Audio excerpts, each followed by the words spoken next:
dans le cadre de notre série Regards inédits, artistes d'ici, une initiative qui met en lumière le talent de nos créateurs et leur offre une belle vitrine.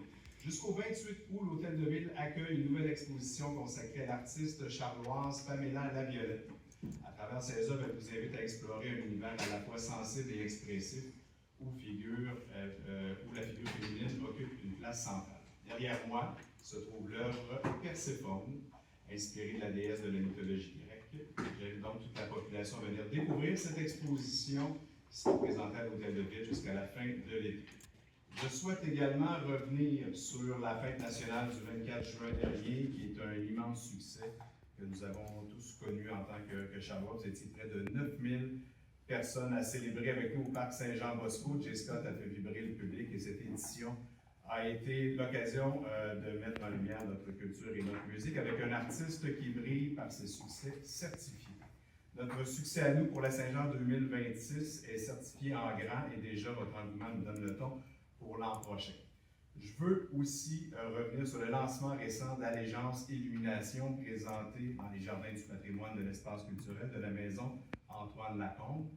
Malheureusement, dès le lendemain de son inauguration, le 26 juin, le site a été la cible d'actes de vandalisme. J'aimerais lancer un appel au civisme, et c'est important. Derrière chaque équipement endommagé ou volé, il y a des investissements publics, donc votre argent. Il y a du temps et des ressources qui ne peuvent pas être consacrées à d'autres projets ou services. Ces gestes entraînent des coûts de réparation importants et peuvent forcer la ville à réduire temporairement certaines activités ou à revoir l'offre proposée. Si cette situation devait se poursuivre, nous pourrions malheureusement être contraints à réduire les heures de présentation ou certains éléments de l'expérience et personne ne souhaite ça évidemment. J'espère sincèrement qu'on pourra continuer à faire rayonner ce projet sans qu'il soit assombri par les gestes d'une minorité. C'est l'été et je vous rappelle que l'Hôtel de Ville sera fermé du 18 juillet au 2 pour les vacances de la construction. J'invite tout le monde à profiter pleinement de nos ateliers, de nos activités. Je voudrais aussi remercier les employés qui rendent tout ça possible. En haute saison, ils sont plus de 200 à travailler chaque jour pour offrir des services de qualité à notre population, que ce soit aux finances, à l'accueil, à l'urbanisme, au camp de jour, aux services d'incendie, au centre aquatique, dans nos événements, nos communications, à la culture ou encore à l'entretien de nos espaces verts. Chacun contribue à faire de Saint-Charles-Borromée une ville pas comme les autres. Merci de mettre votre expertise, votre énergie, votre engagement au service de notre communauté.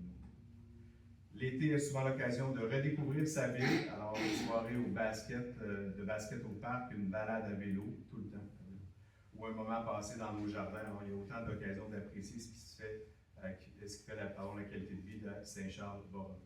Ce cadre de vie est le fruit d'un travail collectif réalisé jour après jour pour répondre aux besoins d'aujourd'hui.